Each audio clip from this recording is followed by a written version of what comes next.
Good morning friends. In the today's lecture we will see microprocessor and microcontroller, that is in unit number 3. Already we have seen, just we take a revision of this topic. So microprocessor simply consists of a processor, arithmetic and logic unit, instruction decoder and few register. That is nothing but we can say this is a one electronics device that will take instructions from a computer, process it, and according to processing it will produce output. So which in that the few registers also used, that are used for to store a data for mathematical and logical operation. For example, we consider microprocessor as 8085 or 8086. Then microcontroller, that is nothing but it is same as a microprocessor, just the difference is there, that is of we can say the devices that we are connecting. So it includes again a processor, ALU, instruction decoder, register, code register, storage space, flash memory, RAM, general purpose input output pin, timer, interrupt controller, serial communication module. The components of microprocessor and controller. So these are nothing but first CPU, that is a central processing unit, then input output, then bus. There are two types of buses, address bus and data bus. Then memory, RAM and ROM, then timer, interrupt, serial port and parallel port. So parallel port. So this is nothing but one general purpose microprocessor diagram. That is nothing but first it consists of a CPU, that is nothing but we call as the heart of a computer or a microprocessor, central processing unit, that are used for processing all the we can say instructions and functions. So commonly whatever the devices that we are connecting, RAM, ROM, input output on CPU chip itself, that are connected to outside. So microprocessor is just only this device and other devices that we are connecting externally. So first one is the RAM. RAM is nothing but random access memory. So random access memory, that are nothing but used for to store our temporary data, means we can erase the data from it and also we can insert a data into the RAM. Then another one is the ROM. ROM is nothing but a permanent memory, means when it is manufactured at that time only the data is fed into that ROM.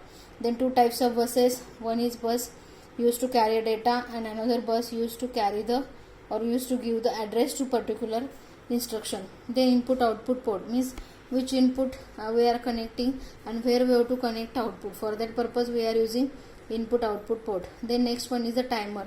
So timer is nothing but that are used to set particular controller for a particular application, means we set a particular time for completing any operation. So for that purpose we require a timer. And next one is the serial COM port. So serial COM port is nothing but we can say next one is the serial COM port. Now that serial port is, that is nothing but when you have to connect a processor to a computer or processor to any devices like as a printer or we can say monitor. For that purpose we are using one UART port, that is universal asynchronous transmission reception, that we called as a serial port. So this is a general purpose microprocessor block diagram. For example, the controller 8051 processor or Atmega 8 or PIC 18F4550. In that it consists of processor, ALU used for arithmetic and logical operation, and register that are used to store the data. Then timers, already we have seen the function of timer. Then serial communication port, that are connected when other devices we have to connect. ROM and input output port. This is one general architecture of microprocessor. So ALU perform arithmetic operation, addition, subtraction, and as well as logical, that is multiplication, ANDing, ORing, XORing. Then microcontroller. So microcontroller is nothing but a single chip computer, means in that all the devices, that is RAM, ROM, input output ports are connected or on a single chip they are available. Like as in a control processor we have to connect these devices as externally, but in a processor all these devices are inbuilt, that is a CPU, RAM, ROM, input output port, timer, serial port. So for example, Motorola 6811, Intel 8051, Zilog Z8 and PIC 16 and PIC 18. So these are nothing but different controllers. So this is again block diagram of controller that consists of microcontroller, processor, that is a CPU, ALU, that are used for arithmetic and logical operation. Then registers, ROM, RAM, timer, serial communication, input output port. And this is nothing but again another devices that are added, that we called as a, you have to convert analog signal to digital or digital to analog. And again here digital to analog or analog to digital. This indicates bidirectional connection. And another one is a motor controller. That is means by using that we can control any type of a motor. Then difference between processor and controller. So in a processor, CPU is standalone, RAM, ROM, timers are separate. In case here CPU, RAM, ROM, input, output and all on a single chip.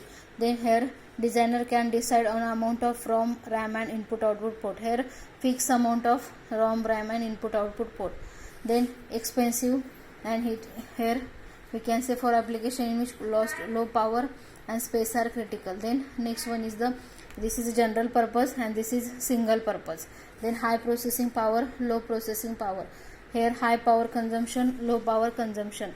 Then instruction set focus on processive intensive operation, and here instruction set focus on control and bit level operation. This is typically 30 to 64 bit and this is 8 to 16 bit, and it typically have 5 to 20 pipelining and have a single stages pipelining. Thank you.